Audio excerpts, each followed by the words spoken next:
በስመ አብ ወወልድ ወመንፈስ ቅዱስ አሐዱ አምላክ አሜን። ልጆች እንደምን ሰነበታችሁ? ደህና ናችሁ? አሜን። ይህችን ጊዜ ለሰጠን ቸር መሐሪና ሩህሩህ አባታችንና አምላካችን ቅዱስና ሕያው እግዚአብሔር ምስጋና ይድረሰው። አሜን። ባለፈው በክፍል 36 መንፈሳዊ ታሪካችን ሙሴ ወደ ፈርዖን በገባና እግዚአብሔር ሕዝቤን ልቀቅ ብሎሃል ብሎ በነገረው ጊዜ ፈርዖንም እግዚአብሔርን አላውቅም እስራኤልንም አልለቅም በማለት ልቡን እንዳጸና፣ እንዲያውም ሙሴና አሮን ሕዝቡን ሥራ ያስፈታሉና በከንቱ እንድለቃቸው ይፈልጋሉ በማለት ተጨማሪ የሥራ ጫና በማድረግ ሕዝቡን እንዳስጨነቀ፣ በዚህም የእስራኤል አለቆች በሙሴና በአሮን ላይ መቆጣታቸውን ተመልክተን ነበር። በዛሬው መርሃ ግብራችን ደግሞ ቀጣዩን ክፍል የምናቀርብላችሁ ይሆናል።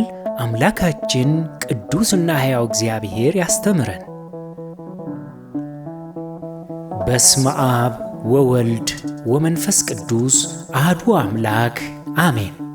የውሃ ወደ ደም መለወጥ። ኦሪት ዘጸአት ምዕራፍ 6 እስከ ምዕራፍ 7። ሙሴም ወደ ፈርዖን ገብቶ እግዚአብሔር ሕዝቤን ልቀቅ ብሎሃል ብሎ በተናገረው ጊዜ ፈርዖንም እስራኤልን አልለቅም እግዚአብሔርንም አላውቅም በማለት አሮንና ሙሴን ከቤተ መንግሥቱ አስወጣቸው።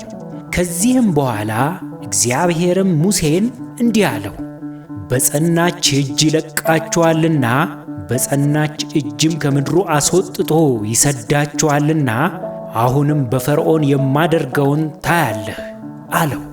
እግዚአብሔርም ሙሴን ደግሞ ተናገረው፣ እኔ እግዚአብሔር ነኝ፣ ለአብርሃምም ለይስሐቅም ለያዕቆብም ሁሉን እንደሚችል አምላክ ተገለጥኩ። ነገር ግን ስሜ እግዚአብሔር አልታወቀላቸውም ነበር። የተሰደዱባትንም ምድር የእንግድነታቸውን የከነዓንን ምድር እሰጣቸው ዘንድ ከእነርሱ ጋር ቃል ኪዳኔን አቆምኩ። ደግሞ እኔ ግብፃውያንን የገዟቸውን የእስራኤልን ልጆች ለቅሶ ሰማሁ፣ ቃል ኪዳኔንም አሰብኩ። ስለዚህ ለእስራኤል ልጆች እንዲህ በላቸው፣ እኔ እግዚአብሔር ነኝ፣ ከግብፃውያን ባርነት አወጣችኋለሁ፣ ከገዥነታቸውም አድናችኋለሁ። በተዘረጋ ክንድ በታላቅም ፍርድ እታደጋችኋለሁ። ለእኔም ሕዝብ እንድትሆኑ እቀበላችኋለሁ፣ አምላክም እሆናችኋለሁ። እኔም ከግብፃውያን ባርነት ያወጣኋችሁ እግዚአብሔር አምላካችሁ እንደሆንኩ ታውቃላችሁ። ለአብርሃምና ለይስሐቅ ለያዕቆብም እሰጣት ዘንድ ወደ ማልሁባት ምድር አገባችኋለሁ፣ እርሷንም ርስት አድርጌ እሰጣችኋለሁ። እኔ እግዚአብሔር ነኝ አለው። ልጆች እግዚአብሔር ደጋግሞ እኔ እግዚአብሔር ነኝ ማለቱ ምን ማለቱ እንደሆነ ተረዳችሁ? ይህ ቃል እጅግ ታላቅ የሆነ መለኮታዊ ኃይልና ሥልጣንን የያዘ ምስጢራዊ ታላቅ ቃል ነው። እኔ እግዚአብሔር ነኝ ብሎ እግዚአብሔር ስለ ራሱ ማንነት ሲገልጥ እውነተኛና ብቸኛ አምላክ፣ ለአባቶቻችሁ አስቀድሜ ተናገርኩ፣ ሁሉን በገዛ ሥልጣኔ አደርግ ዘንድ የሚከለክለኝ የሌለ፣ ፈቃዴ የሚፈጸም፣ የገባሁትን ቃል ኪዳን የምጠብቅ ታማኝ፣ ያለሁና የምኖር ዘላለማዊ፣ ያላችሁበትን ጭንቅና መከራ የምመለከት የቅርብ አምላክ እኔ ነኝ የሚል ትርጓሜ ያለው ኃያል ቃል ነው። እኔ እግዚአብሔር ነኝ ማለቱ። ልጆች ዛሬም ባለንበት ዓለምም ቢሆን በብዙ ችግርና መከራ ውስጥ ብንኖር እንኳን የእስራኤልን ጭንቅ የተመለከተው ጌታ ዛሬም በዙፋኑ አለ። ስለዚህ ስለ እግዚአብሔር ስናስብ ወደ ልባችን ሊመጣ የሚገባው የእርሱ መገለጫ ባህሪው በጊዜ ብዛት በዘመናት መካከል የማይለወጥ ለቃሉ የታመነ ኃያልና ብርቱ እንዲሁም ከልባችን የቀረበ የቅርብ አምላክ መሆኑን ነው።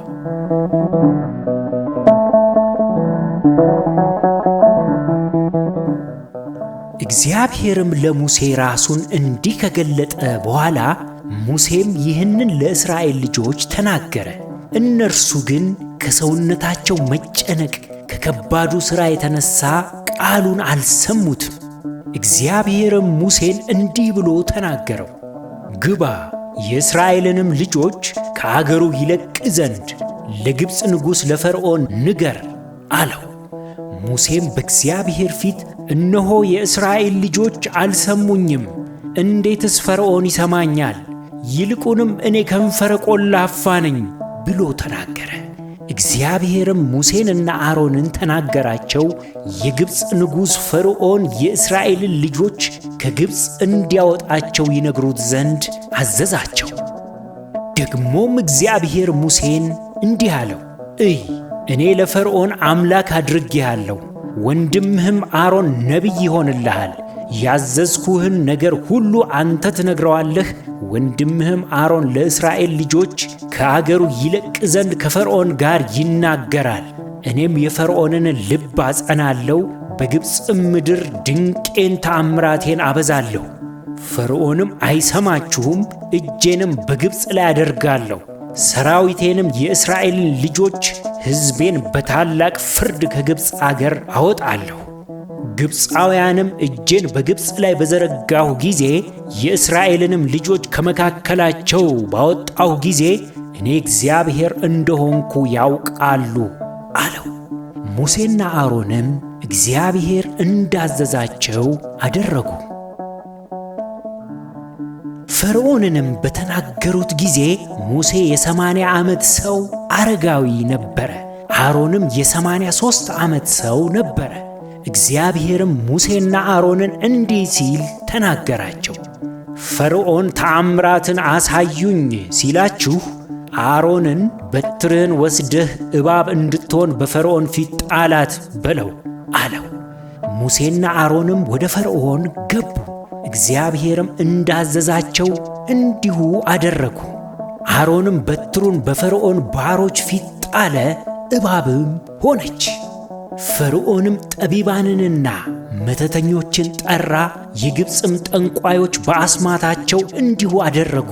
እያንዳንዳቸውን በትራቸውን ጣሉ፣ እባቦችም ሆኑ። የአሮን በትር ግን በትራቸውን ዋጠች። እግዚአብሔር እንደተናገረ የፈርዖን ልብ ጸና፣ አልሰማቸውምም።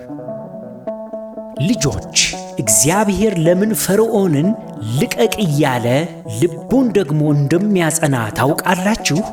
አንድም የእግዚአብሔር የክንዱ ብርታት ኃያልነት ማንም ሊቋቋመው የማይቻል መሆኑን ለሰው ልጆች ሊገልጥ በመውደዱ ነው። እግዚአብሔር በዚያ በዘመኑ ራሱን በዚህ መንገድ ባይገልጥና ብዙ ተአምራትን ባያደርግ ኖሮ እኛስ እንዴት የእግዚአብሔርን ኃያልነት እንረዳ ነበር? ስለዚህ የፈርዖን ልብ አጽንቶ ድንቅ ተአምራቱን አደረገ። በሌላ በኩል ደግሞ ግብጾች በእስራኤላውያን ላይ በሰሩት ታላቅ ግፍና መከራ ምክንያት ይቀጡ ይፈረድባቸው ዘንድ የፈርዖንን ልብ እግዚአብሔር አደነደነ።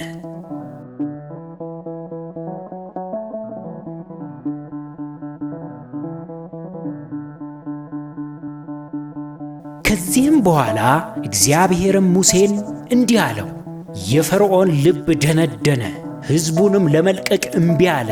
ማልደህ ወደ ፈርዖን ሂድ፣ እነሆ ወደ ውሃ ይወጣል፣ ትገናኘውም ዘንድ አንተ በወንዝ ዳር ትቆማለህ። እባብም ሆና የተለወጠችውን በትር በእጅህ ትወስዳለህ፣ እንዲህም ትለዋለህ፣ የዕብራውያን አምላክ እግዚአብሔር በምድረ በዳ እንዲያገለግሉኝ ሕዝቤን ልቀቅ ብሎ ወደ አንተ ላከኝ። እነሆ እስከ ዛሬ አልሰማህም። እግዚአብሔር እንዲህ ይላል፣ እኔ እግዚአብሔር እንደሆንኩ በዚህ ታውቃለህ። እነሆ እኔ የወንዙን ውሃ በእጄ ባለችው በትር እመታለሁ፣ ውሃውም ተለውጦ ደም ይሆናል። በወንዙም ያሉት ዓሦች ይገማሉ፣ ወንዙም ይገማል፣ ግብፃውያንም የወንዙን ውሃ ለመጠጣት ይጠላሉ አለው። እግዚአብሔርም ሙሴን አለው፣ አሮንን በትርን ውሰድ፣ ደምም እንዲሆኑ በግብፅ ውኆች በወንዞቻቸውም በመስኖቻቸውም በኩሬዎቻቸውም በውሃ ማከማቻዎቻቸውም ሁሉ ላይ እጅህን ዘርጋ በለው።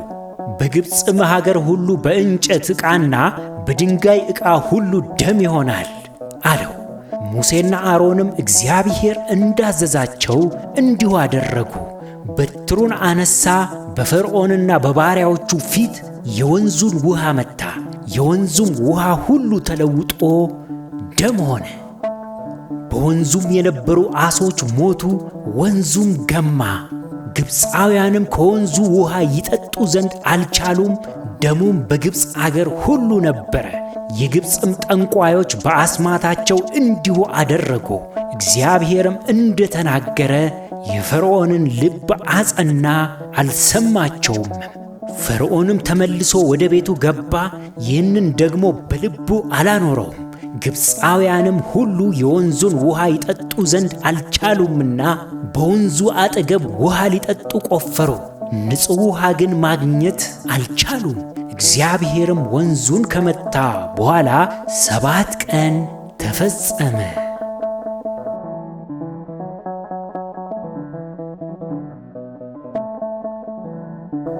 ልጆች የሚገርም ታሪክ ነው አይደል? አዎን ይገርማል። ፈርዖን ልቡን በማጽናቱ እግዚአብሔር እንዴት ያሉ ተአምራትን በግብፅ ማድረግ እንደሚችል የተገለጠበት ድንቅ ታሪክ። አሁን ደግሞ ከታሪኩ ውስጥ ጥያቄዎችን እንጠይቃችሁ፣ በጥያቄዎቹም ላይ ተወያዩባቸው። ወላጆችም እባካችሁ ለልጆቹ ጥያቄዎቹን በማብራራት እርዷቸው። የመጀመሪያው ጥያቄ ሙሴና አሮን በፈርዖን ፊት ያደረጉት የመጀመሪያው ተአምራት ምንድን ነው? እግዚአብሔር ለምን የፈርዖንን ልብ አጸና? ሁለተኛው ተአምራት ምን ነበረ? እግዚአብሔር እኔ እግዚአብሔር ነኝ ሲል ምን ማለቱ ነው? ፈርዖን ለምን እስራኤልን አልለቅም አለ? ከዚህ ታሪክ ምን ተማራችሁ?